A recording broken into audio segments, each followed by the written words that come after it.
buying a store that's your family farm, that your kids are involved in 4-H, that your oldest son is the president of the local FFA chapter. You know, the farm has been in the family for 2 or 3 generations. That's what people are buying, is the store. Your product will demand a higher price because you don't have the same economies of scale as a large meat packer. Renfro says to look at the beef prices at your local grocery store and plan on adding about 30% to that.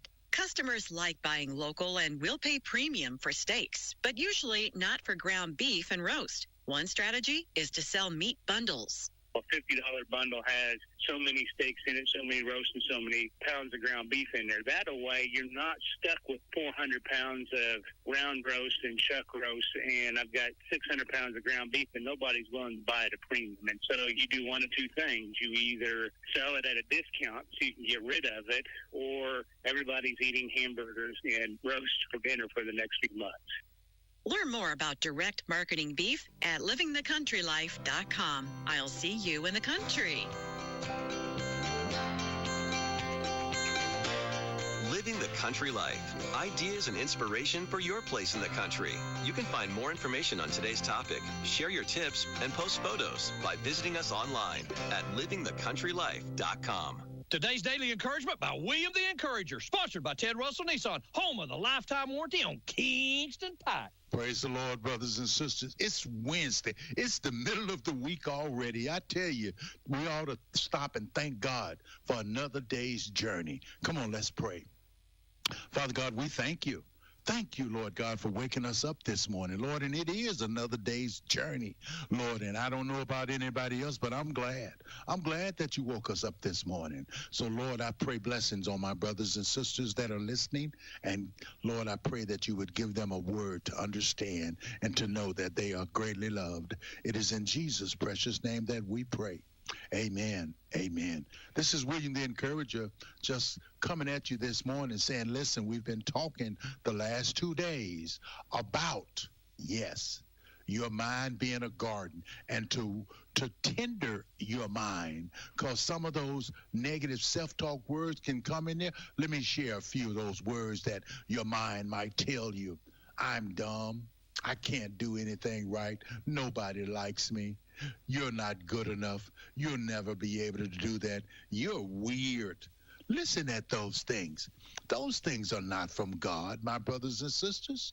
Those are negative thoughts that the enemy is planting in the garden of your mind. That beautiful place that God has made to be a beautiful place, the enemy is trying to pollute it with things such as those lies, not truth.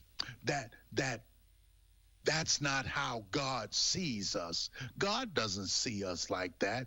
God sees the best in us, and we need to understand that. So you need to learn to speak positive to yourself. Speak life over yourself, because the Bible tells us that there's the power of life and death is in the tongue. So what you speak to yourself, self is going to believe. If you call yourself dumb, ignorant, weird, can't do anything right, guess what? Your mind is going to believe and it's going to receive. But when you begin to give yourself positive self-talk, when you begin to speak life to yourself, brothers and sisters, something like, I can try my best. God made me special. I'm a child of God. I'm still learning, and that's okay. I can be a good friend. I can help someone today. Speak love. Speak truth to yourself, because the enemy is going to speak lies to you. You know, it's just like this.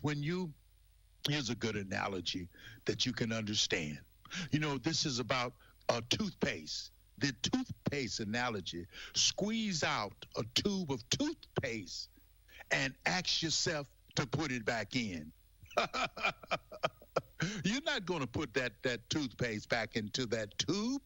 Once words come out, you can't put them back in. That's why we must be careful of what we say, not only to ourselves, but to other people. There are so many things that you can say to yourself to hurt yourself. Why would you hurt yourself? The enemy has already come to steal, to kill, and to destroy. So why are you eager to destroy yourself? God didn't make you that way. The things of the world, don't allow other people to define you. God has already defined you. You are fearfully and wonderfully made. You are more than an overcomer. You are a child of the living God. You are a conqueror. Please understand, God has already told you who you are. Whose report are you going to believe? Remember, there's a way out of your mess, and it's JESUS. Where can you buy a brand new Nissan with a lifetime warranty? Kingston Pike. Hey, folks, Darrell Anderson with Ted Russell Nissan. You heard it right. Every new Ted Russell Nissan comes with a lifetime warranty, and that's a long, long time. Ted Russell Nissan on Kingston Pike. Good morning and welcome to AM 1380 WYSH and Ask Your Neighbor. Ask Your Neighbor can also be heard and seen on our website, WYSHradio.com. And if you are in Anderson, Roane, or Morgan County and have Comcast cable, you can watch Ask Your Neighbor on BBB TV Channel 12. Ask Your Neighbor is the program where you call in and do just that. Ask Your Neighbor. Do you have a comment? Do you have a problem? Or do you have a question? Then call in and ask your neighbor. 865-457-1380 or toll free at 877-711-4005. And for those of you that might be listening or watching on the internet, you can email from our website, WYSHradio.com. Just click on the Contact Us button and email your questions. Now sit back and listen as listeners throughout East Tennessee and the entire world answer your questions on Ask Your Neighbor on BBB TV 12 and AM 1380 WYSH. AM 1380 WYSH. Good morning, everybody. Welcome into Ask Your Neighbor this morning and Wednesday morning. Open phone line Wednesday, once again, giving you the opportunity to talk about, ask about, comment on anything that's on your mind out there, anything you'd like to ask your friends, family. You know, we've done everything on here from recipes to rheumatism. We have. We've talked everything, politics, from schools to judges to you name it, you've talked about it. Whether it's political or whether it's educational or just sharing a story. We've had a lot of things discovered, talked about, and sussed out on Trading or on Ask Your Neighbor, haven't we? We'll try it again today if you guys are interested at 865-457-1380 or 877-711-4005. Give you a few moments to gather your thoughts here. Come back and put you on the radio. If not, come back and get you into some classic hit country music. Get you ready to go this morning on a Hump Day Wednesday. All right, back with your calls if we have any after this. Hey, Ball family, this is Stir the Pearl. That's right, DJ Stir the Pearl. Tune in every Tuesday night at 6 p.m. for the Pizza Express Tuesday Night Sports Talk with Jasper Young and Walt Stair here at WYSH. Need a waste solution that's as flexible as you are? Look no further than Coker Waste Solutions. Whether it's a small home project or a major construction site, we've got you covered with our 15, 20, 30, and 40-yard containers. Enjoy flexible rental periods, plus convenient pickup and delivery. We're committed to making waste management hassle-free. Visit cokerwaste.com or call 865-320-0018. Coker Waste Solutions, located at 2305 Clinton Highway in Powell, across from Claxton Elementary School. Cokerwaste.com. Do you have an unusual colored car? Think it might be hard to match that color if you're ever in an accident or need body work? And see, that's some of the things we got. That's Barry with H&H Body Shop. They had advanced so far in paint technologies that I can match, blend, tint. I mean, I feel comfortable telling you, I have people come in with some very unusual colors and they say, he'll never match. I said, yes, it will. We make it work. They've come up with some marvelous things where there's research known that you can even know what year and what day and what time that vehicle was made, what batch of paint was used. They know research whether that color is tinted off red or blue or yellow to give you some idea of what to deal with. Multiple things that you can do with, obviously, the computer. All of today's latest technology, and still locally owned and locally operated. H&H Body Shop at 749 North Main Street in Clinton. Call 865-457-9735. And let's get to it this morning. Welcome to Ask Your Neighbor on WYSH. Good morning. Good morning to you, Ron Meredith. Hello, Brother Mike. What's up? Oh, not a whole lot, buddy. Thought I'd get up and run my mouth a little bit. Well, I'm glad you are. But, gosh almighty, it's been a rough week for Channel 10 there. Oh, yeah.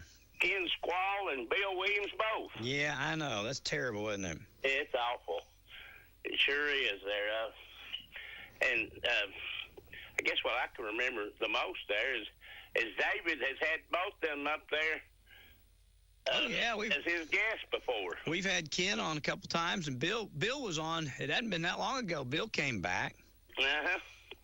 It was somewhere around his 90th birthday, I believe. I believe you're right. Yeah. But I never hadn't heard what happened to Ken Squall, though. But, God, I've loved some of his stories over the years. Absolutely. I guess one that's just stuck in my mind is somewhere up there around where he lives at. He was it come a really hard windstorm. I mean, it wasn't a tornado, but it was really high winds there. It was getting close to being to that level. And he was interviewing this farmer, and they asked this farmer, he said, "Was the wind very bad up here at your place?" He said, "Was the wind very bad?" He said, "I got 8 head of cattle down there that ain't got a bit of hair left on them."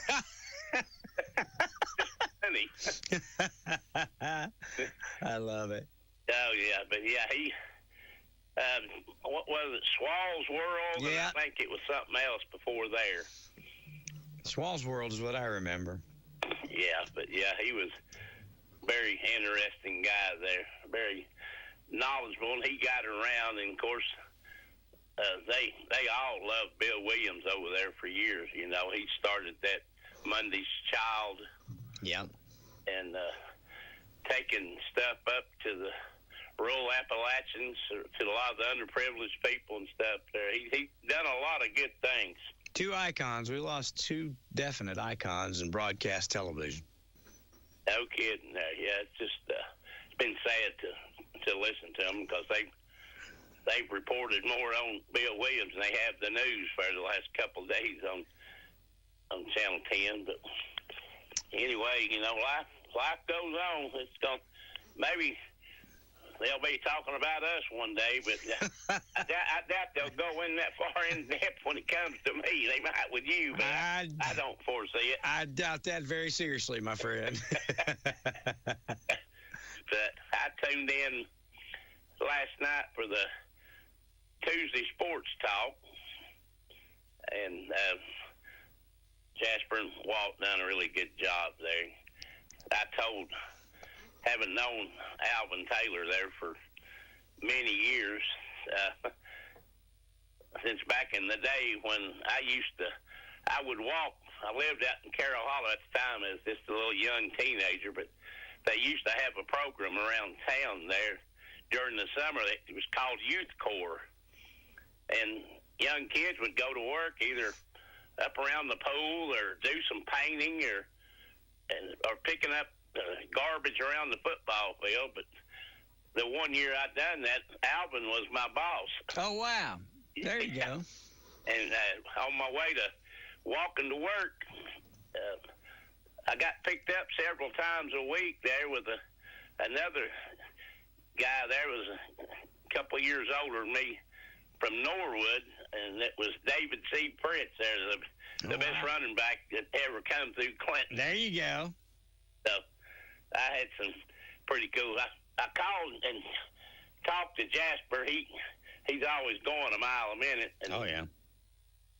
Anyway, I said, well, I told you now, if you get Alvin on the phone there, you're going to get him on the radio. I don't think ever how long you run this segment with him is going to be near long enough because he can talk. Oh, yeah. Well, they were still talking about a player or something or another, and the TV coverage went off at 7 o'clock. Yeah, Brad leaves at 7. The radio, we keep going on the radio and online and on everything else except channel 1086 until 8 o'clock. But I didn't realize that radio was still going, right? Because he took questions later, and I thought, I didn't even know. I thought it just ended when the TV coverage went off. But he said something to the effect there they had to make way at 7 o'clock for the Davy Gillum show or something or other. Fishing show I thought came on, but that's what I thought. Yeah. That's what popped up as soon as it went off at 7 o'clock. Well, they haven't started the Davy Gillum show. They won't do it till after the first game, so that's probably why it was fishing this time. It'll probably be his program after the season gets started. But, yeah, all you got to do is just walk over and flip on the radio, and there we are. Or do it on your phone. Pull it up on your phone or on the website or what have you. You can listen to it that way, too, when the TV's not working. Well, I didn't realize. I just thought the segment ended. No. But anyway, I ended up, like I say, I talked to Jasper for a minute, and I hadn't talked to Alvin there in probably a year. And I called and left him. He called me back there sometime after 8.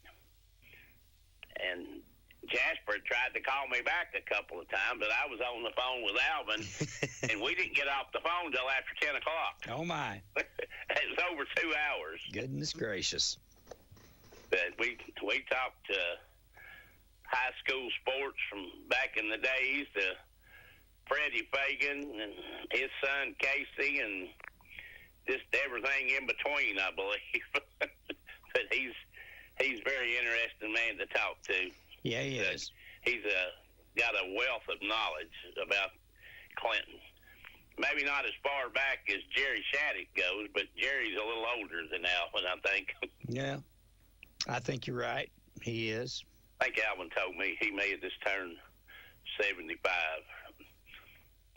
So I said, all right then, because when he when he first started coaching Clinton High School baseball, he said, I felt like 2 or 3 of the players were older than I was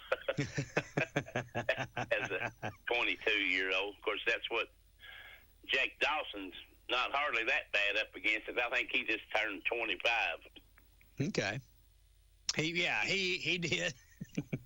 He's a young coach as well. So their first show went really well. I thought. I wish I'd have known that was on the radio, but also the guy up at Anderson County, I think it's CRC. He done a segment with Alvin there on that AC TV. Yeah. And oh Lord, that was really interesting. He got in depth with some Freddie Fagan stories. Oh, that's awesome. Oh yeah, from the time there, he said him and Diane they lived across the street from him, laying in bed asleep, and said it's about 2 o'clock in the morning. They kept hearing a noise outside, and Alvin said, I finally decided to get up and go see what it was, and said I went outside and said it was in the summertime, but he said, there was Freddie outside mowing his yard. He said, Freddie, what are you doing? Why don't you wait till tomorrow? He said, damn hot. But yeah, he's got 1,000 stories to tell on Freddie, but you know, he goes up and visits him up at the rehab place there, and he says he don't think he'll ever get out because he can't walk anymore. Yeah, he's having a hard time. He calls us quite a bit. He calls me once or twice a week. I think I heard him call in this week. Yeah, he did. He called in Monday, I believe it was. Oh, okay then. Yep. But yeah, he was telling some story about what was it? He said he don't eat in his room or in the the lunchroom or whatever, he sits out in the hall there, and because he's afraid he's going to miss some girl that comes through. And he said he's calling one of the nurses up there now. He says his wife. I love it. Oh yeah, Freddie's a man. But anyway, he was telling me. I told him I enjoyed that Darren Leach doing that segment on him, and I think he might have had Dr. Parrott on for one, and I saw. But he said they're not this month here. Of course, I've not seen this month, but he said it was really interesting. Do you remember Shelley Sexton? The name's familiar, but no, I don't right off. Shelley Sexton Collier there. She played basketball there. I think won a couple of national championships under Pat Summitt. She was from Lake City. Okay.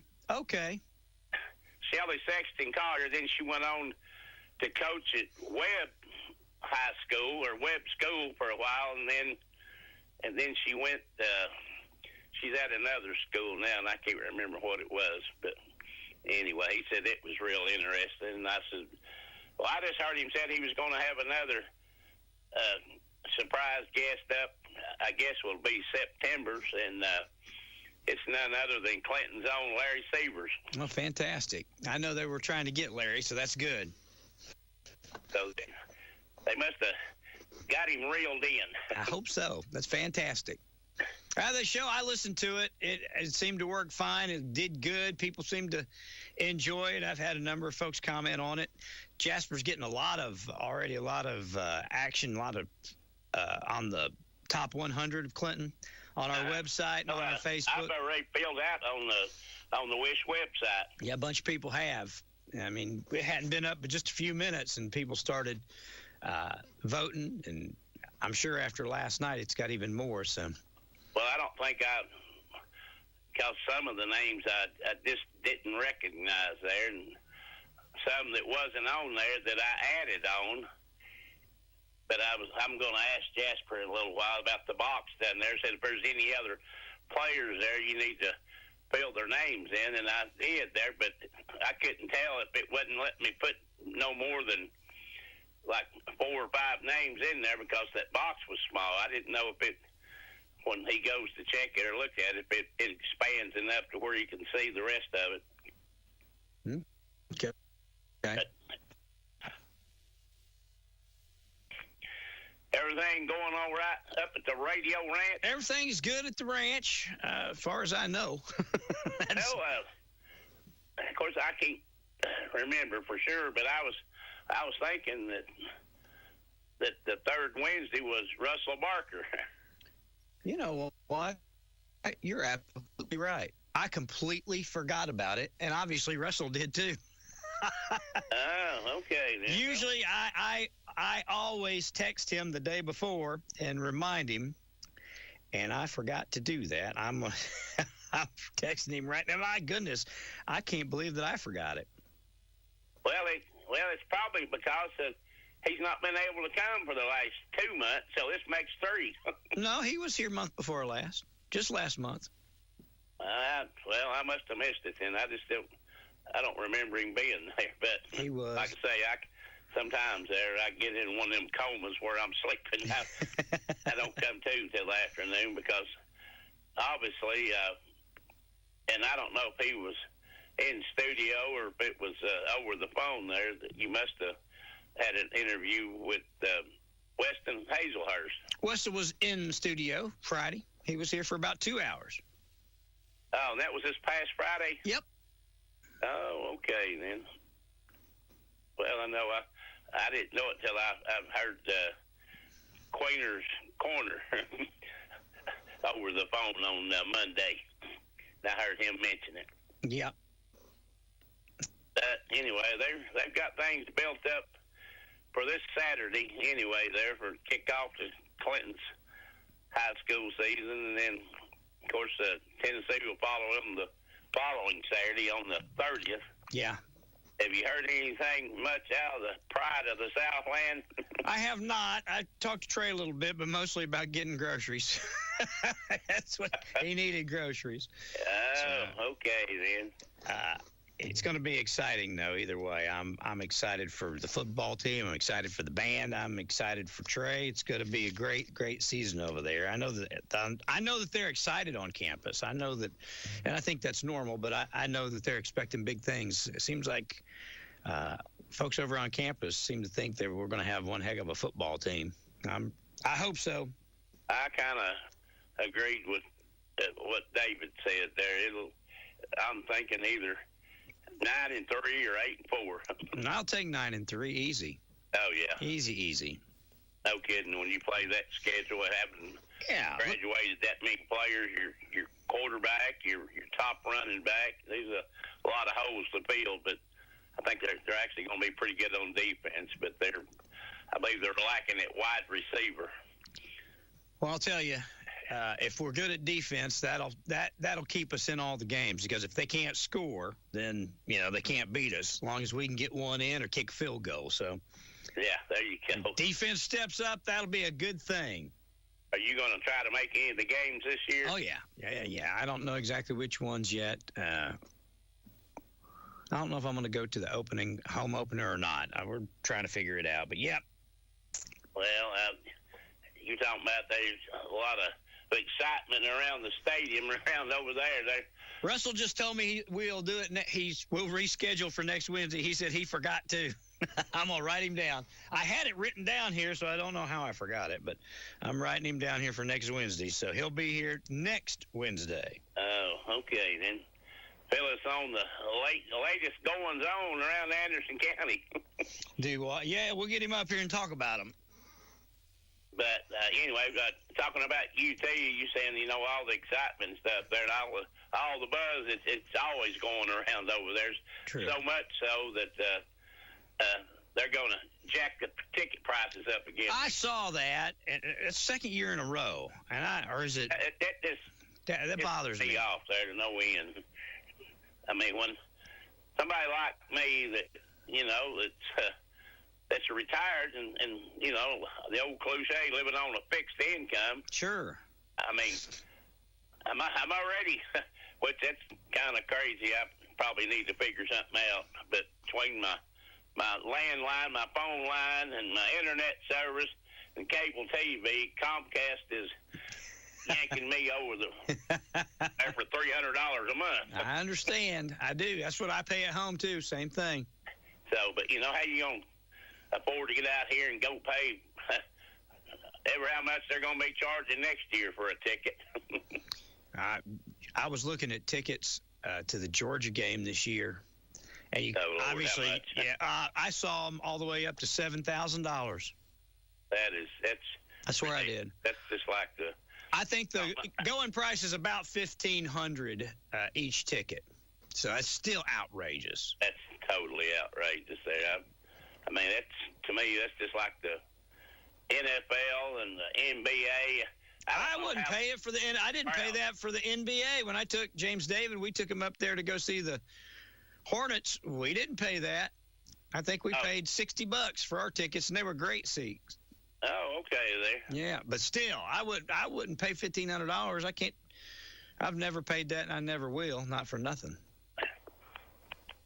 No, that's just outrageous there. There is the excitement and stuff there being at the game there, but that gone. Then if you want to, on a hot day, want a good cold 16 or 20 ounce refreshment there, you're going to pay $11 or $12 for that. Oh yeah, it's when you can sit home, and because God say every game is on TV anymore. It is. Yeah, I've always liked going. I went every game for years and years and years, every home game. The older I get, and the way they keep raising ticket prices and the fight crowds and everything else. The amount of walking you usually have to do, too, is not no fun. I don't mind the walking so much. I really don't. And we start early enough that we take our time. But still, fighting the crowd, all the stuff, even after the game, it's like I'm certainly not going to pay an outrageous amount of money to go when I could stay at the house, turn on the TV, put the TVs out at the pool, lay at the pool and watch it. You know what I mean? I used to listen to them on the radio back in the day out on the lake. Yep. That's it. So I've many times, like when we played Florida away, I've many times set my TV up out at the pool. Because it's still relative. We played Florida at the beginning of the season. It's still warm. I'd be out there floating on the pool watching a football game. There you go. But I just have to start doing that at home games now because the tickets are so expensive. Oh yeah. But shifting gears a little bit, the guy you had up in studio here, guys, I don't know. It's been at least, I don't know, maybe a month or less than that, and you presented him with a question there that if he was through with politics, and he said he didn't really know. There's Stephen McNally. Last week he made a public announcement. He's running for mayor. That's what I saw. Yeah, he put it. We had it on our news for 2 days. Oh, okay then. Yep. Well, he made an announcement. I guess it was early. Was it early last week? No, it was week before. No, it was last week. It was last week. That sounds about right. Yep. But I also I was talking to somebody. Dang it, I can't remember who it was, but anyway, he evidently he's not at First Baptist any longer, is he? No, he left 6 years ago. Joined Second Baptist. Has it been that long? Yeah. Might have been longer because he left when Stan left. He left when Danny came. Okay. So Stan left it's probably been 7 years. How long does that mayor's job last down in for Clinton City? It's 2-year term. You make an entire $150 a month for doing it too. For Clinton, that's what Clinton mayor pays $150. Yeah, Clinton mayor pays $150 a month. Okay, I didn't realize that they ran that every 2 years. I was thinking maybe it was 8 years or something because I remember Stephen McNally being on, and it seemed like it's been that long ago. But it might be 4. I might be losing my mind. It might be 4. It is 4. I'm sorry, Mike. It's every 4. Yeah. But I'd heard somebody say that I guess Stephen's got some younger kids, and maybe they had more to offer for the kids there at Second Baptist than they did at First, something like that. So totally understandable. Yeah. I don't know exactly when and why they changed. I know it was right at the time. Stephen was on the pastor committee that actually went and found a pastor when Stan left. But it was right around the time when Stan left that they switched over. And, they've adopted a couple of kids, too. So they've got a house full. I think he said 5. So. Oh, Lordy, okay. Yeah. But he was fairly involved there with First Baptist for a while. He's been involved. Yeah, he was involved with First. And he's very involved with Second, too. He's also very involved with Isaiah House. So. And then he's running a baseball facility. Yeah, he's working a full-time job, and they've got that practice facility up over by the industrial park. Yeah, it's 4 years. I'm sorry. I don't know how I didn't know that, or how I was thinking Congress every 2 years, but it's every 4 years. Term is every 4 years for mayor. I know when you had Scott up there the last time, I asked him if anybody was going to run. He said, "I hope not."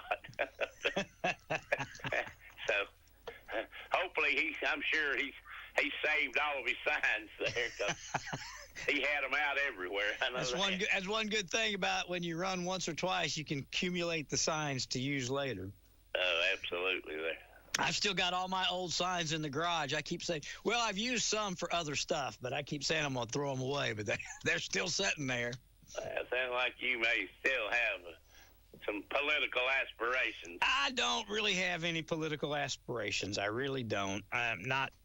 I've always said this: if I see somewhere I can help and something that I feel passionate about, I'm not afraid to try it. I'm not afraid to do it.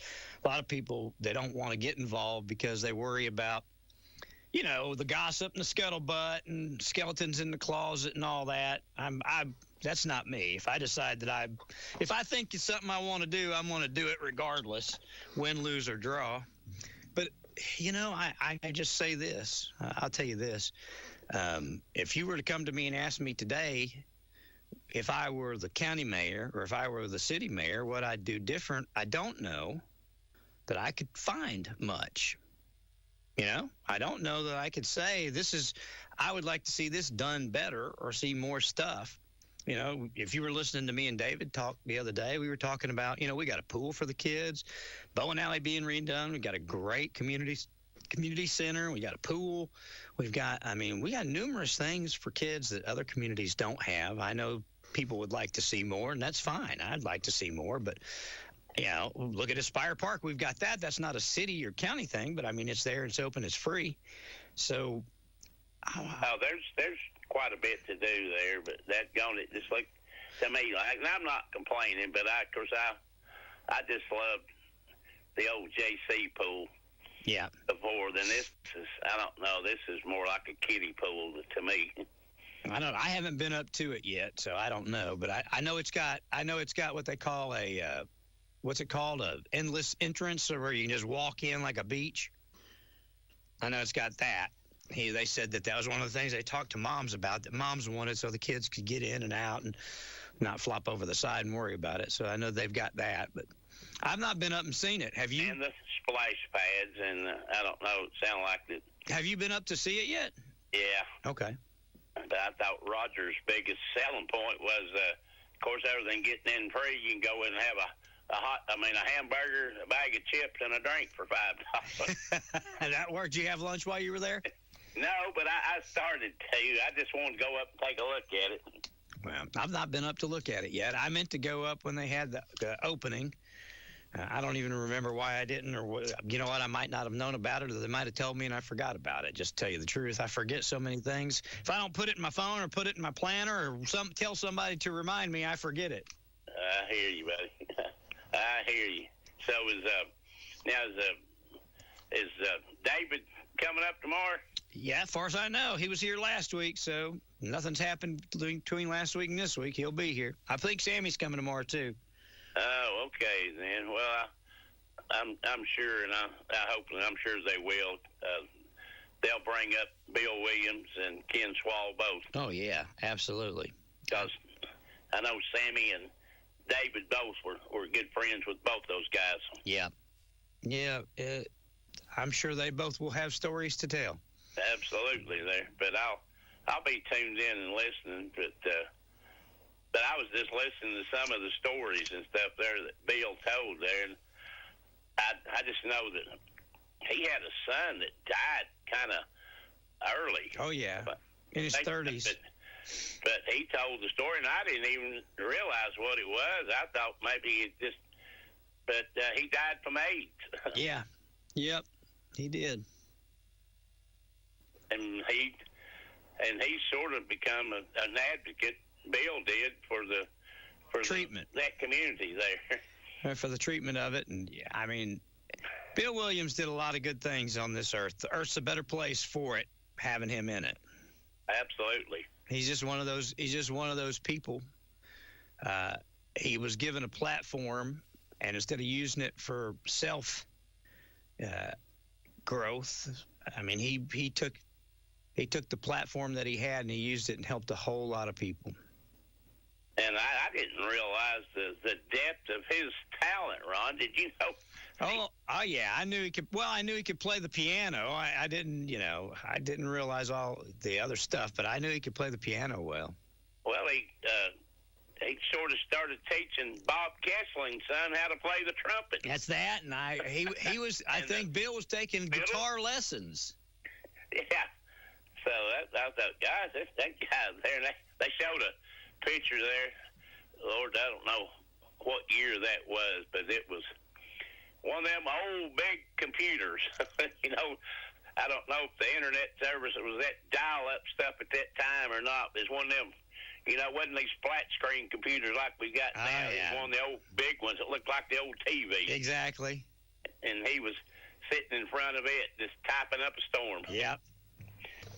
But yeah, the world was certainly a better place because of him. But I'll be tuned in tomorrow, listen to the guys there, and see what they've got to say there. I can sit and listen to David just about like I can Alvin Taylor. Well, that's fantastic. They'll be here, and I know Sammy's here. I know that both of them have a lot of stories about Bill and a lot of stories about Ken. It wasn't that long ago Ken was here.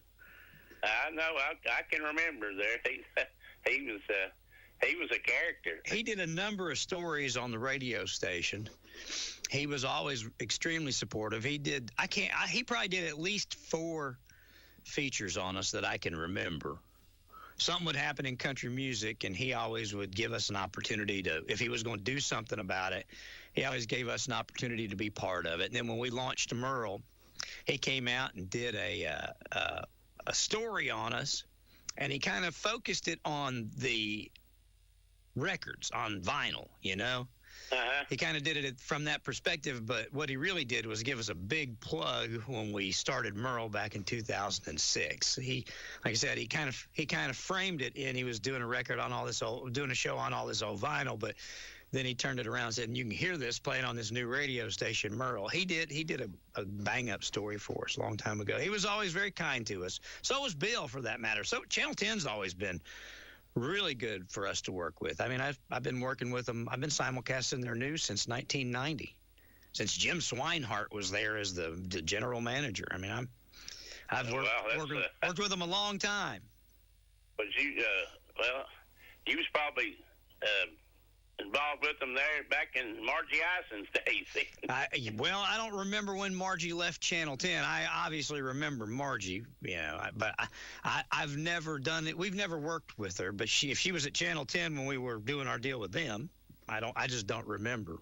But again, Bill's been out here a number of times. Ken's been out here a number of times. When Ted was over on Channel 10, Ted Hall, before he left and came back, there's been a bunch of people. Russell Bivens, Oh, gosh, Russell Bivens there, that's another staple. Yeah, so, there's been a lot of people come through the gates, Channel 10, that we've had the opportunity to work with. And like I said, they're just, I guess what I'm trying to say, they're fair to everybody. They always were good to us, whether we were the biggest station on the dial or not. So, well, Edie Ellis there, she was there for a long time too. She was, yes. I think she was at the anchor desk along with Bill. Yeah, he talked about her the last time she was here, and I can't remember where he said she was or where she went. She passed away. I know, but didn't she leave before she did? Didn't she move somewhere? She may have, because I can't remember. A lot of times I can remember stuff that happened a long time ago, but now the short term and the long term, it's just maybe the in-between stuff I can remember now. It comes to me. Comes and goes. I get it, pal. I'm right there with you. Every bit of it. Gosh, I'm telling you. But anyway, I'll be tuned in and listening to you tomorrow, Ron. Well, let's get you a radio so that when Brad has to cut away, you can listen without the features. I've got it. I've got the radio and the computer and stuff there. So if he cuts away and they're still talking there, I'll know what to do. I think Jasper had it going live on Facebook too, so it was still live on Facebook. Did. Okay. But I was, I thought, shoot, I'd rather be watching it on this bigger screen on TV. Sure, I got you.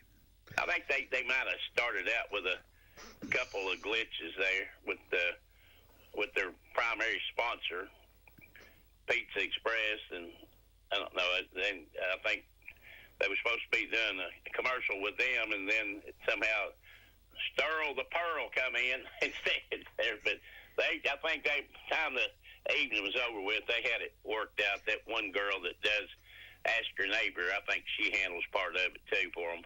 Melissa does Trading Time Prime Time. Yeah, she was here. Okay, I saw her before they actually got on the air. Yeah, she does a good job of adjusting the thing there to put them on TV. Oh yeah, absolutely.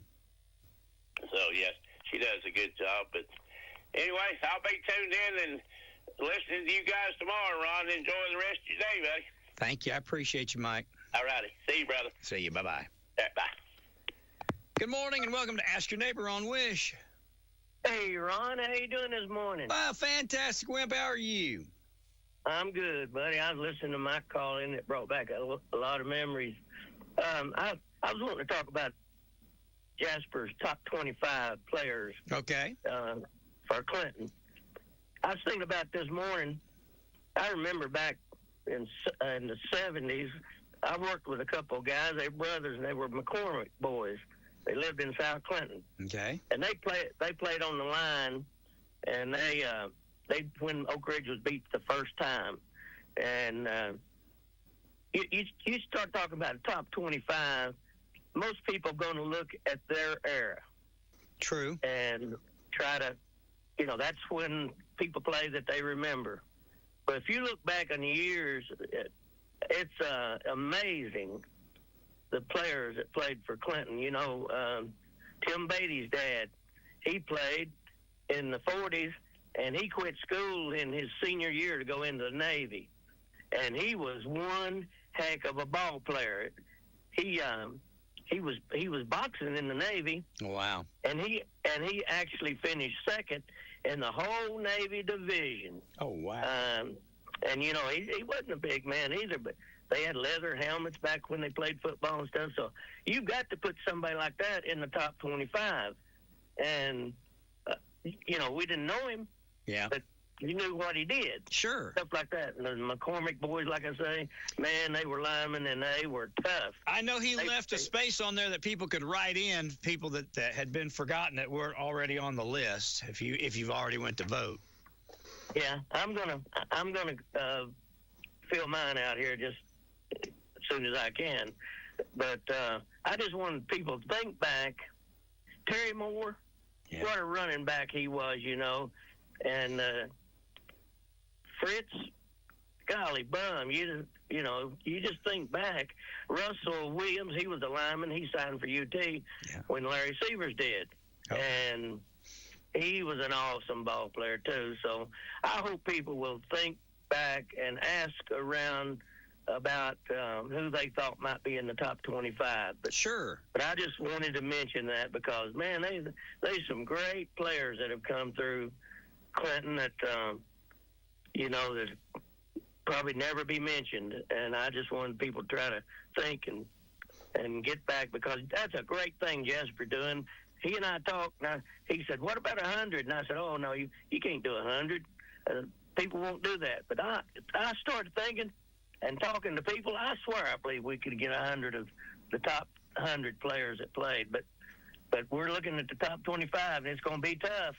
Yeah. So, I don't know about whittling it down to 25. I don't know if he's going to have a tough road to hoe, but if folks want to, you can go to our website, wishradio.com, and there's a link there. You can vote. It's also on our Facebook page. You can go there and you can vote. You can also go pick up a paper ballot out at Hoskins and vote. So just vote for your all-time leading or all-time best players, Clinton High School, and then Jasper's going to try and narrow it down to the top 25. We'll see.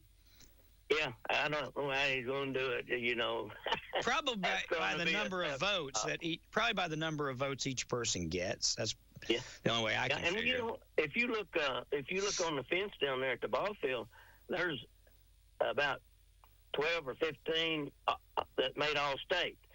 But they started in like 75 when Kimmy Weaver was there. Yeah. And I mean, he was an awesome ball player too. But before that, we don't have any record of All-State players. And it's just, like I say, it's just going to be tough. But think back about these guys, golly bum.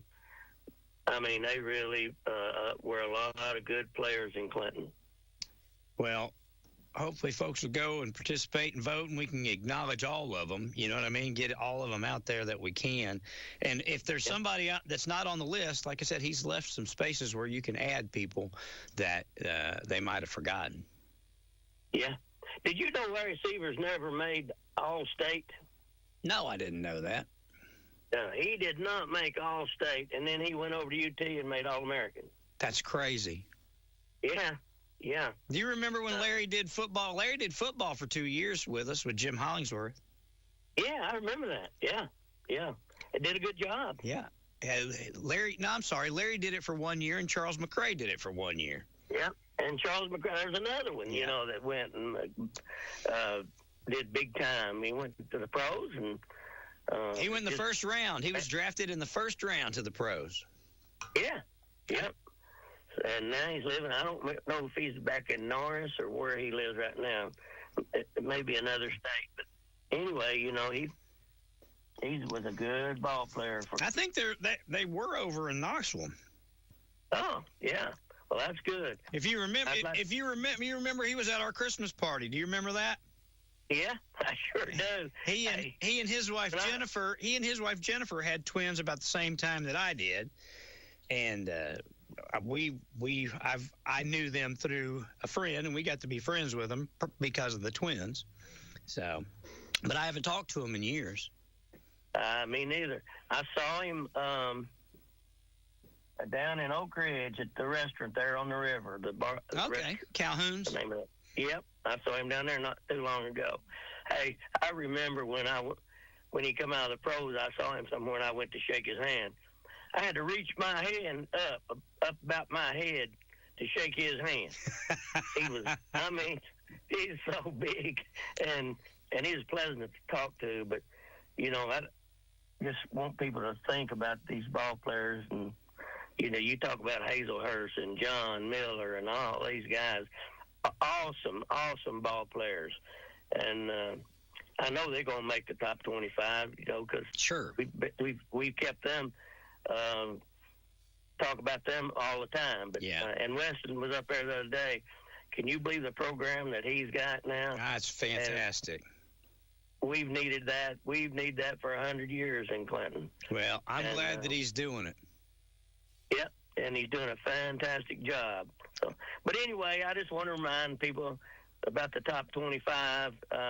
Put your top 100 in there and let us pick from the top 25. That works, my friend. That works. Yep. Well, you have a good day. I'm over here at physical therapy fixing to get my legs stretched out. So you go stretch a leg and come see us sometime. Yeah, I know. This is I've had 78 physical therapy sessions. Ooh, Lord have mercy. When do you finish? In a month. Insurance says I got to quit. Well, hopefully you're better. Well, I can walk. I can say that, I'm blessed to do that. That's good. Yep. Yeah. Well, all right, Ron. I'll talk to you later. I just want to remind people. Come see me. I will. All right, buddy. See you later. Bye-bye. Yeah, if you have the opportunity, go to our website, WYSHradio.com, and you can vote for the top 100 players. Yeah, Dale Isbell. Yeah, he still holds the receiving record. Clinton. Dale, that's right. I think Jasper's going to get Dale up on the show. Yeah. Wimp just mentioned Terry Moore just a second ago. Went with Larry to UT. Same time. And I think they're, again, if you go and you look at the names that they have there, if there's someone that you recall, add them. Jasper's put a lot of effort into this. He's worked with a lot of former ball players, a lot of former coaches, talked to people like Jerry Shattuck, like Alvin Taylor, and numerous others, Robbie Harrell. He's put a lot of time and effort into it. And just tell you the truth, he does it for the love of the school and the love of the game, because the time and energy that he puts into it takes away from the time and energy he puts into selling, which is how he makes his living. He does it because he loves it and puts a lot of time and hard work into it. But again, if there's somebody there that you think needs to be included, just put their name in there. It'll include it. Just go to WYSHradio.com or go to our Facebook page. And I think I pinned it to the top of the Facebook page. But if not, just scroll down. It's there. I'm looking at it right now. So there it is. 865-457-1380. My apologies. Me and the sheriff both forgot today was his day to be on the radio. Usually I call and remind him, or I text and remind him, so I'll take responsibility. But I've got it written down. He's coming next Wednesday. Good morning. Welcome to Ask Your Neighbor on WYSH. Hey, Ron, I wanted to go ahead and call in and let our listeners know those ballots for Hoskins won't be done until probably around Friday. Oh, okay. Be dropping those off then, so don't make an extra special trip down there today. Okay. But the easiest way, like you've been saying, is go online or go into our Facebook. And I want to kind of reiterate what you had just mentioned earlier, is that you can write it in at the bottom of the box during the survey.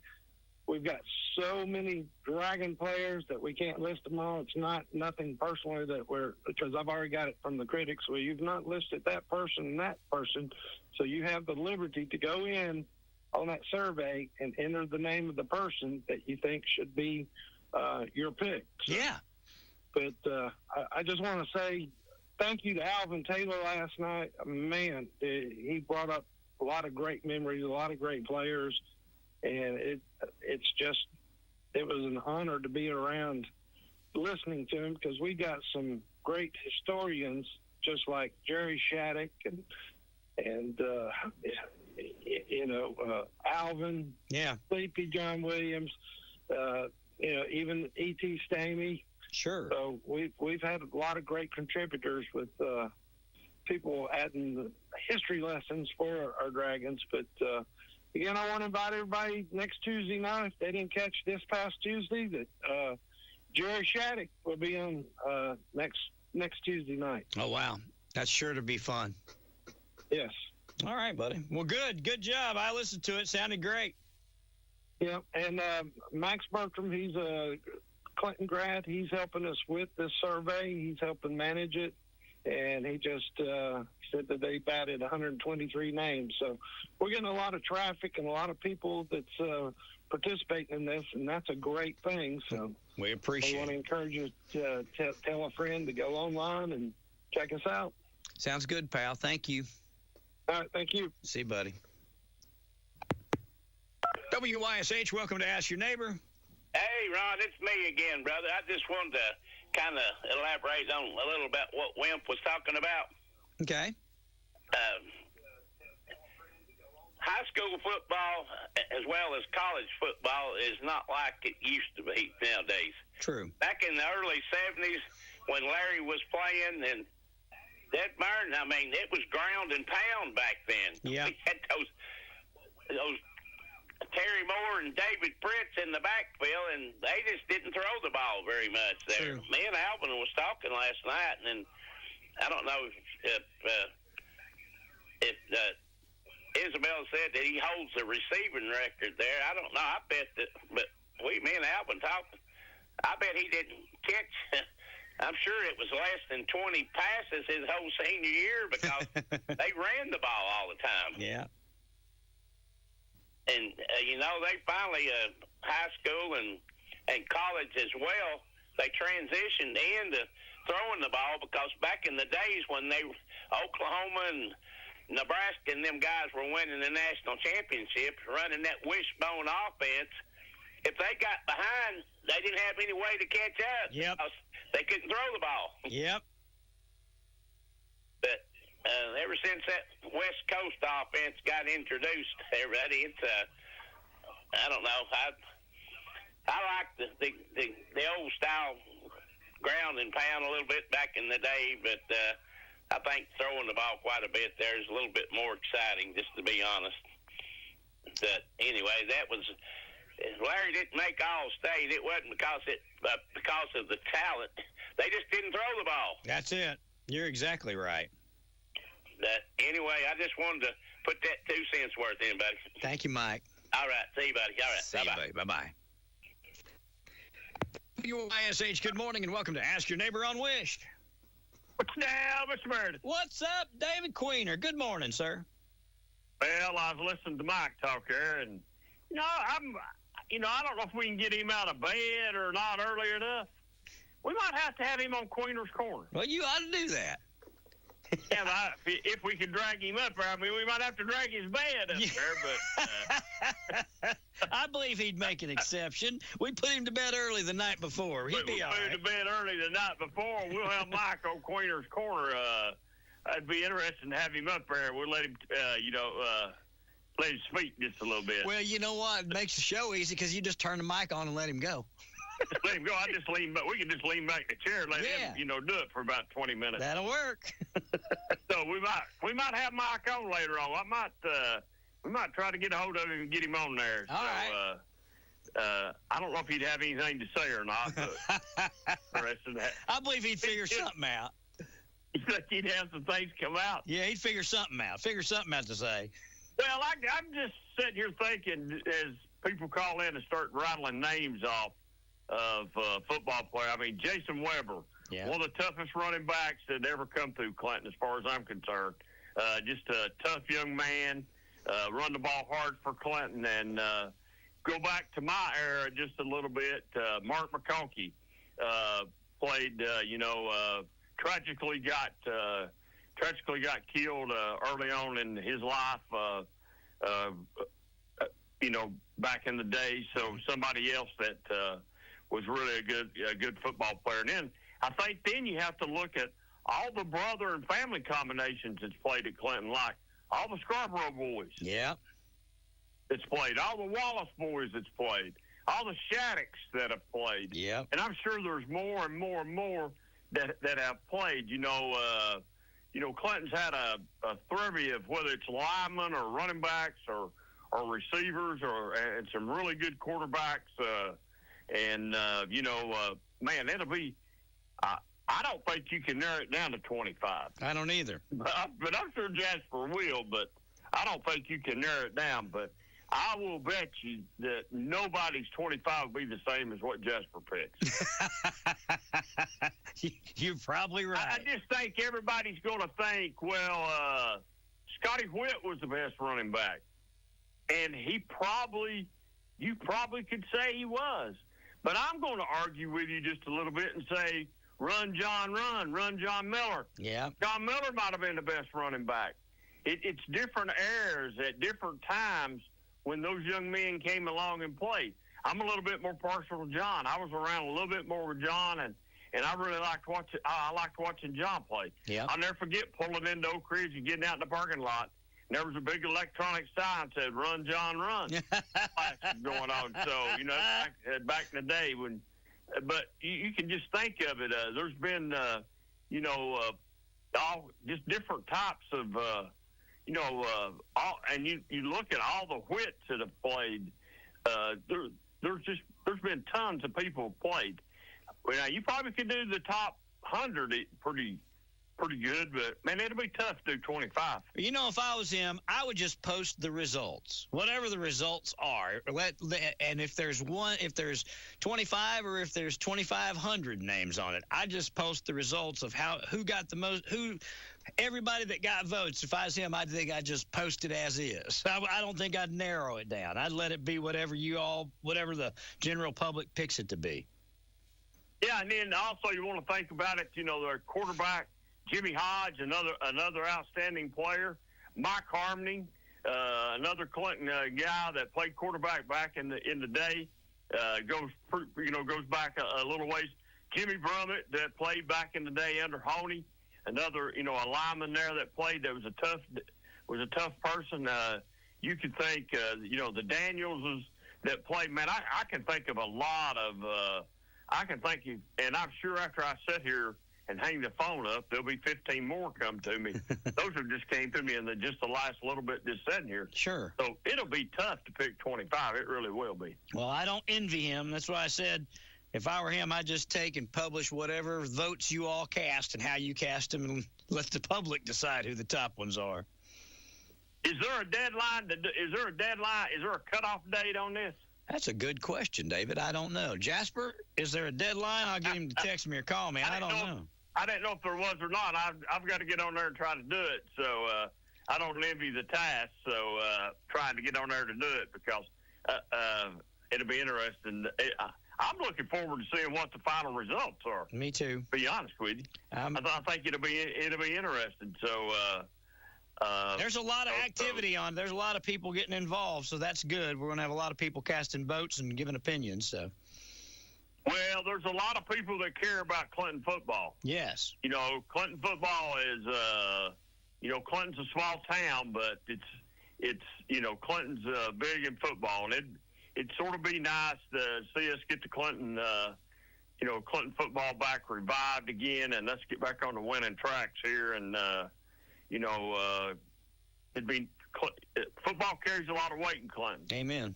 It really does. If the football team's good, I think things are good here in Clinton. So isn't that amazing? We've talked about that a lot. Me and Wimp used to talk about that.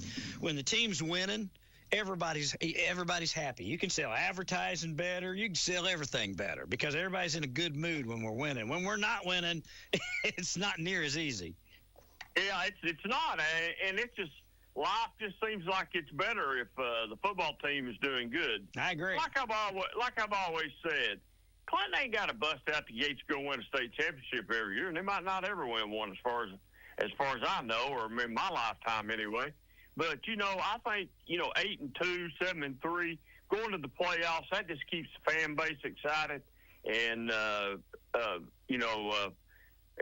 Clinton football is just it'd be interesting to see also maybe how many years some people's been that are still around here that's been going to games and watching Clinton football or listening to Clinton football on WYSH. Sure. You talk about Ray Beatty. Oh, wow. Ray Beatty was on WYSH. He did the color with Walt's dad. Wow. Ray Beatty did.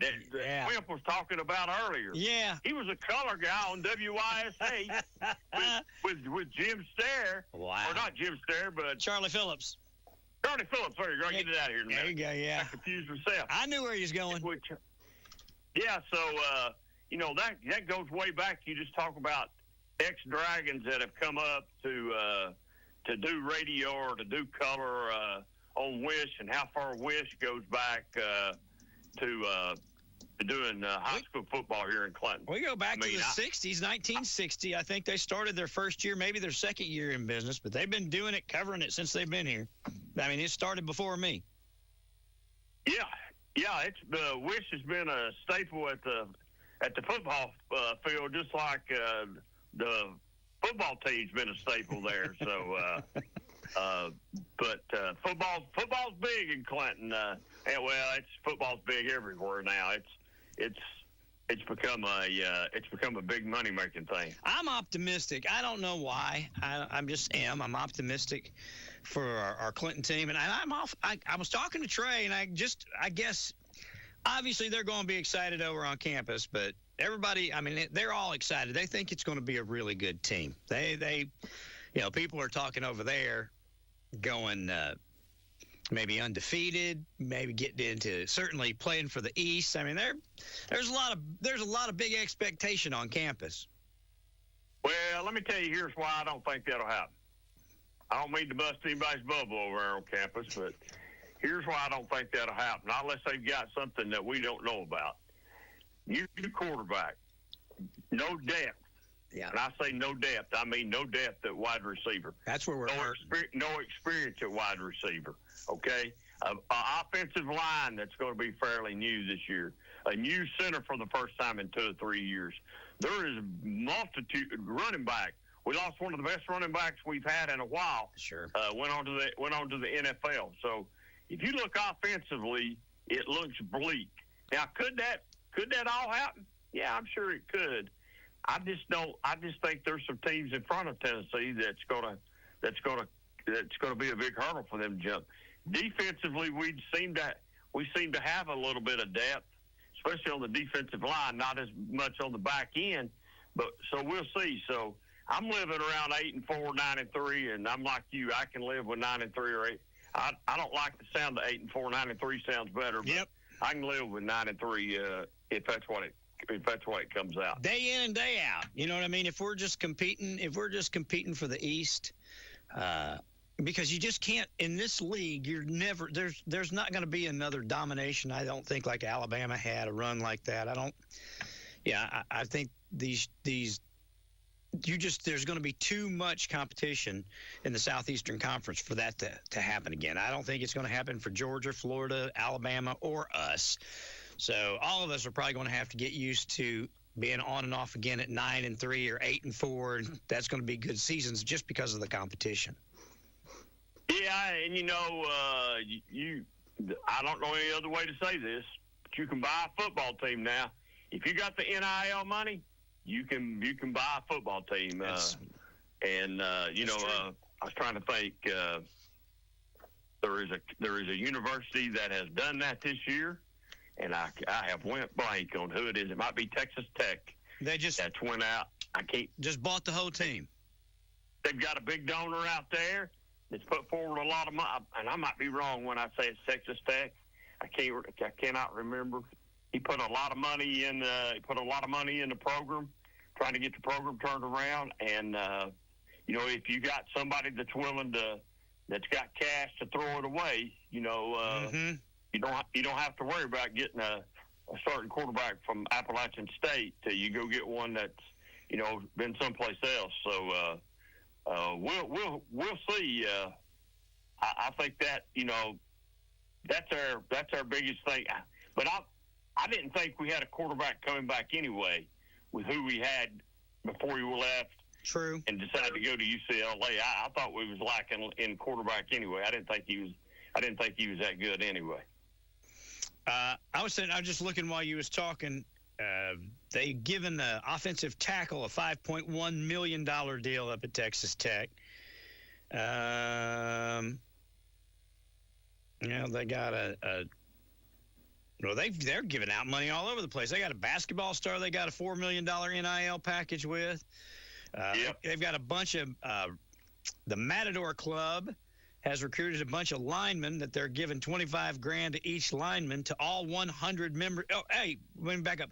All 100 members of the Texas Tech football team get a minimum of $25,000, including walk-ons, if you make the team. Wow. Well, I'm saying they got a big donor out there. So their NIL roster spending is estimated between $29 and $55 million for the 2025 year. Yeah. $55 million for 1 year of college football at Texas Tech that their donors are putting in the pot. Holy cow! So look at the universities that have got a lot of money. Got some big people that that's why they say Ohio State, Michigan, Penn State. In the SEC, with Alabama and Georgia and Auburn, even though Auburn's been down the last couple of years, you look at all those universities, and I'll throw Tennessee in there. I think eventually what Danny White done by raising prices again next year, I think eventually you will price yourself out of business. Well, I think so. To the common people, okay? I went for people like me. I'm not going to go over there. I'm not going to go over there and pay $1,000 to see a football game. Nope. When I can sit here at my house and watch it in the comforts of my house, and I don't have to fight lines, I can fix a hot dog here at my house. Yep. I'm with you, brother. I'm with you. And I went from 1991 until just a few years ago. I didn't miss a game, but they kept raising the tickets. And I remember back in the Dooley days, they couldn't hardly give the tickets away. And so we were able to secure prices then. But now from where tickets were then to where they are now, I won't pay it. I just won't pay it. That plus the donation and all the other stuff you got to do. I can't afford to pay it. Certainly not for season tickets. Yeah, like I said, it's. I had a friend once that he told me his daughter was going to UT, and he said, "Man," he said, "the parking pass just went up again." I said, "It did?" He said, "Yeah." That was to get Philip Farmer a meal card. They had to raise money to get his meal card stuff. Well, Trey just paid for his parking pass. Trey's parking pass was $500 for this semester. And they probably don't guarantee a parking spot. I don't know if they do or not. I just know that he had to pay it. Wow. Yeah. $480 some dollars for them to park to go to for the privilege to pay to go to school over there. Wow. Wow. So, well, like I said, it's big. It's like you just said, $55 million. It's big time. It ain't just big. It's big time business now. That's crazy. I mean, I didn't realize. I had no idea of that. Their donor, the guy's name is Cody. Gosh, I just had it here. Anyway, he sold a business out there, technology business. Cody Campbell sold his energy company for more than $4 billion, and he is the central funder for the Matador Club. And they're giving every player on the team $25,000 and spending from a minimum of $29 million all the way up to $55 million for the 2025 season. Wow. So basically, I know it costs more than $25,000 to go to UT probably for a year. I don't know what it costs to go for a year. So if you're a walk-on and you make the team, you're gonna get $25,000. You're gonna get that helps keep you in school to get an education. A big chunk of your tuition. I would say that it probably wouldn't. It definitely wouldn't cover everything, including food and board, but probably get close to cover a year's worth of tuition. So if you were some dollars short and you make the team now and you get $25,000, you're not going to be dollars short. You're not going to be really struggling having to try to work 2 or 3 jobs and still do football and do everything else. So you'll be able to just concentrate on football. And, there's been great stories come out of people that's been walk-ons before that's got scholarships that went on to do big things. So I'm waiting on that band NIL money. I want some band NIL money. That's what I'm looking for. That's a good question. They don't have any NIL money in the band? Not that I've heard of or Trey knows about. I'm sure there's probably something somewhere. They're probably getting some money from it, but I don't know how or why. He doesn't have any idea. Because I think there's NIL money in everything, even cheerleading, I think. It might be. Maybe there is, and we just don't know about it. I don't know. I think you got NIL money in every sport over there, and I'm looking into it. I think you would have to include as much as the band participates in stuff like in football and basketball and stuff like that. I would think that there's probably there has to be some out here somewhere. You know what, David? I think there would be. I'm looking at this Texas Tech stuff, and it says their $55 million puts them among the highest spenders for football. It doesn't put them as the highest. It puts them among the highest. Somebody spending more than $55 million this year. I want to know who. Maybe Ohio State. Wow. What they said last year about Ohio State's football team, that they spent all that NIL money and they bought a football team. Yeah. I know you got to go out and catch the ball, run the ball, tackle, and do all that other stuff. You can't, it don't just because they give me and you all this money, and if we don't go out and do what we're supposed to do, it's not going to work. So I know it's all got to come together and everything's got to click. But that's what I'm saying. You can go out and buy a football team now. Well, just think if you put $55 million in the program and it's a flop. Yeah. I started saying a bad word there, but I didn't. Yeah. Before I said it.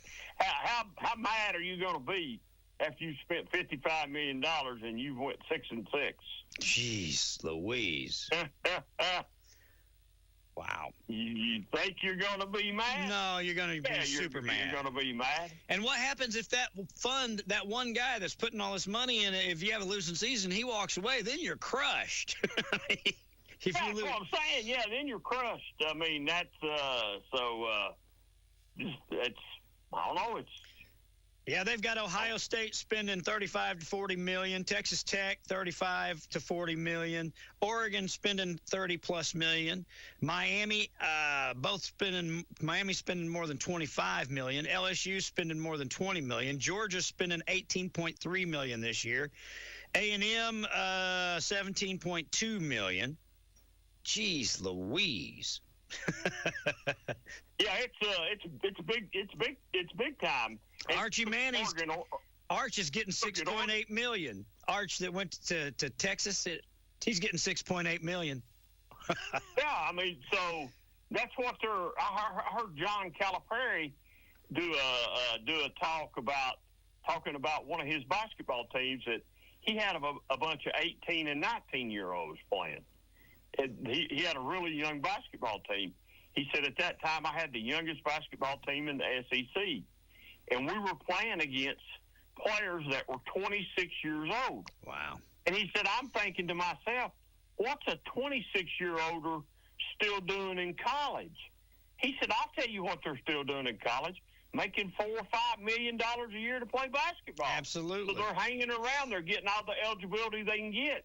They're using all their eligibility up. Yep. Instead of going on, they're staying in college because they know they're not going to make it in the pros, but they can make it in college, and they still play the college game and make $4, $5, $6, $7, $8 million per year, and they continue their career. Uh-huh.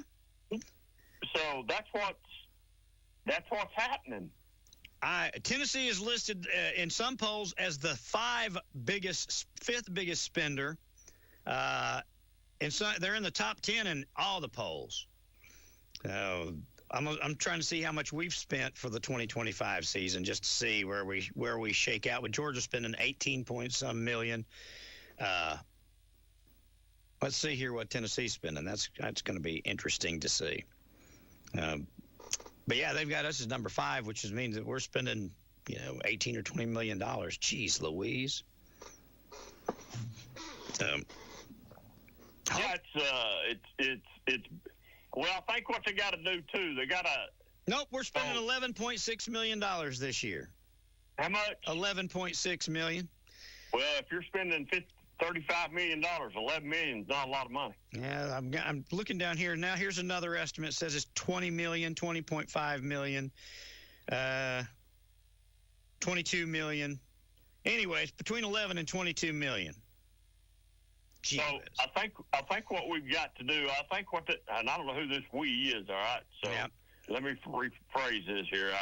Somebody's got to do this. I don't know who has to do it. I think we're going to have to do like they do in the NFL. If you sign to play for $6 million, we're going to give you a contract, and you're going to play under a contract. Absolutely. Absolutely. This is what's got them at the end. It's at the end you decide you want to go in the transfer portal because you was making $6, but Old Kentucky now, you've had a pretty good basketball year, and Old Kentucky decides, well, we could use that shooting guard up here in Big Blue Nation. We're going to give him $7.5 million to come up here and play. Well, he just gets in the transfer portal, goes to KY, and makes $7.5 million to play basketball. So they got to figure a way out to cut the transfer portal down to where you can't just freely just transfer out and walk away from a commitment. That's what happened to us with the quarterback, which personally, like I said, I'm glad he went on. I'd backload the deal. I would backload the deal. If you're going to do say you're going to do a 4-year, $10 million deal, I'd give the kid $500,000 a year up until year number 4. And year number 4, upon completion of that, you'd get the remainder of your deal. The year number 4, or based on a injury. If you're injured, and you can't play the game, you would get what you had earned up until that point. So if it's $2.5 million a year and you get hurt in your second year, you'd still get your full $5 million. But I'd backload the deal. I'd backload it. If you stay healthy, this is what you're going to make, and that way, if you transfer out, you lose it at the end. So you get it at the end of year number 4 or whatever year they contract you to be in. And that's how you get it. So you work for it. You make good money up until then, but you don't make that stupid, stinking rich, filthy rich $10, $14, $20 million money. Yep, I'm with you on that. So like I said, they got to figure a way out to cut it out where, because last year some players said, hey, we only agreed to play 12 games. Mm-hmm. And yeah, that's baloney too. Playing in the playoffs and all this, those are extra games. So we want extra money. Jeez Louise. And then once you spend all you got allotted for the year, there is no extra money. I know, but once you do that too, once you open that door that, it's not the season, it's per game, it's there. I mean, we're going to lose college football completely. We're going to lose a lot of it. It's just going to be another business. It's going to be another corporate run, high octane, high entertainment business, but it's going to lose a lot of what everybody loves about it. The tradition and the kids. And I mean, it's just going to turn into a huge business and nothing but. That's why if you listen, you hear them talk about primary two conferences that are going to rule the roost, and it's going to, because there's more money in the Big Ten and there's more money in the SEC, and that's why those are the two pair conferences that's going to dictate what goes on in football. It'll be the SEC and the Big Ten. Yeah. So, you still have that. You still have that team that occasionally, has a really good year and gets into the playoffs. But I think you'll dominantly see it be SEC and Big Ten teams, and with occasionally some teams from the other places, coming in that gets into the college football playoffs. Yeah, I think you're right. I do. The SEC's always been dominant, but it was because people wanted to come and play at the SEC because they wanted to be on a winning team. And I think that'll still be the same. People want to be on a winning team, but you're right. We'll be able to buy any player that we want, no matter where they're from. And that's going to take away from schools that might have been able to recruit that kid and had him play at a lower level school. That would have got the love and attention from having a player like that. Those days are going to be gone. You're not going to have these great players that start and finish at Appalachian State. If they go on and by year number 2 they're putting up big numbers at Appy State, you're going to see them somewhere in the SEC or the Big Ten. So let me go back and correct myself on what I said about prices at UT. There will always be, if you don't want to pay it, there's always somebody around the corner that'll pay that price to go watch football. Well, that's what they're banking on. Yeah, I think that's out. I think that might be the only thing that I've said that's true today. Just to be honest with you, that's the truth. I think if you there's always somebody if you've got 4 tickets, I think there's always somebody wanting those 4 tickets. Yeah. And it really don't matter. It really don't matter where they're at, as long as they're inside Neyland Stadium. They want inside. They want to be a part of the atmosphere, and they're willing to pay. They're willing to sacrifice whatever. Yeah. Whatever. Cut a finger off if they have to, I guess, sell it to get the ticket. I mean, I'm just saying, I'm jokingly saying that, but seriously, I think there's people out here that would do a lot of things to be able to pay their ticket prices to keep their Tennessee football tickets. Well, yeah, but part of that, David, I think, is a lot of people want to continue on a tradition that started maybe when they were young with their father or grandfather. And so they want to continue that tradition. But as it gets more and more and more expensive, again, I think there'll always be somebody that wants to do it, that wants to go. But I just don't. I think the erosion, a small drop of water can eat a hole through a rock eventually. And I think that they keep on easing up these prices. They're going to erode a lot of the fan base, not because we're not still fan base, but it's just you can't afford it. So do they want a 2/3 full Neyland Stadium with millionaires and billionaires, or do they want 100% full Neyland Stadium with everybody? I don't know. Maybe you're right. Maybe there'll always be somebody in line to pay it, and it'll always be full and sold out. But I remember a time when we weren't winning, when that stadium was a third empty. Yep. I remember a time. I can remember there were certain games that would come along that they would give tickets away to youth football programs to try to fill the stadium up. Well, I remember. They were in the upper deck, but you still got to go to the football game. After one of the horrendous seasons, I didn't renew my season tickets. And they called and they said, well, what can we do to get you to renew them? And I said, I want to be an X5. I want to be under the shade. and I want 5 tickets. And they said, we can't do that. We got to sell them. We can only sell you 4. And I said, well, keep them. I'm fine. You only won 3 games last year anyway. Keep them. And they sold them to me. They sold them to me. I ended up and I kept them forever and ever. So, I mean, they've not priced themselves out of the market before, but they've played themselves out of the market before. And if they don't think people will turn on them over money, just like people turn on them over losing, once it gets so high, they will. I think that's the key. But if they can get the money, and let's just say they're only doing $11 million this year, and they can get up in the $25 to $30 million bracket on the NIL deal, and it continues to put a winning product on the field, then people continue on to pay the price. You're probably right. I mean, and we're paying that $11 million. There's donors or somebody's paying that $11 million. Yeah, there's a club over there, something that does something. I can't think what it's called, but they got some club or something that has something to do with that. So, anyway, man, I we started out talking high school and got drafted out in college, but college is just like a minor league affiliate now of the NFL. That's about the best description I've heard. That's exactly what it is. There's kids making more. There's probably, I don't know what the minimum salary is in the NFL. I think it's around $850,000. Yep. I think I'm right, maybe, on that, or it could be up a little bit more. And we'll just go that it's $850. There's kids in college football that's making 2 times, 3 times more than $850 just playing college football. They're not in the NFL, and they're getting all their expenses paid at the same time, meals and travel and everything else. So it's interesting to really see how it's going to all turn out. I think in the end, though, it runs college football. I think you're right. It's going to turn it into a business. It's going to turn it into basically the NFL light. So it's going to be. Because I want the best team to win the games, not the teams the best that was bought. Yep. And I want it to be more equal. And maybe they're saying this is more equal. I don't know. So we'll see.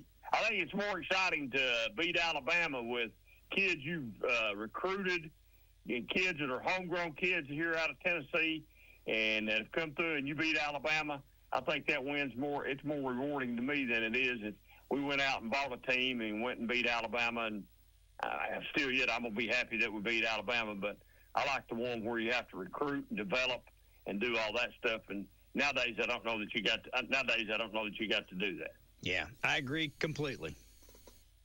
All right, buddy. I'll talk to you later. All right, pal. Have a good one. I'll see you, man. Bye-bye. 865-457-1380. 877-711-4005 if you would like to call. We'll put you on the radio. Back in a flash. Morgan County, your next great ride starts right here at Ray Varner Ford Used Cars in Wartburg. Your local destination for quality cars, trucks, and SUVs, all inspected and ready to hit the road. Backed by a team you can trust. We're here to help you find the right ride at the right price, plus keep it running with expert maintenance and repairs. Ray Varner Ford Used Cars in Wartburg. Local, trusted, and ready to serve you. For the best deals in town, stop by today or shop online anytime at RayVarnerFordUsedCars.com. All right, my friends and neighbors, enjoy your day. Thank you so much for hanging out with us. Appreciate it. We're headed toward the top of the hour news. I watched a program last night. John Voight played Bear Bryant. I'm trying to find what it was called. I want to say it's called Woodford High School. Woodland. It's on the Angel Network if you want to look it up. And it's about, as it happens during desegregation in the 70s, kid playing ball in Alabama, wants to go to Alabama. He's a huge, great running back. Tony Nations was his name. Tony Nathan. They called him Touchdown Tony. And John Voight plays Bear Bryant in it. It's pretty cool. Pretty cool movie if you like faith football and all that good stuff. True story, too. Woodlawn, WOODLAWN. Like I said, it's streaming on Angel Network. You guys can probably find it elsewhere, too. But it's a good football movie, good family movie. It's a good movie in general. And John Voight does a pretty good job as Bear Bryant, I got to say. All right, have a great, great, great Wednesday. Thank you for listening to AM 1380 WYSH and at 10 a.m. each day, Monday through Friday, right here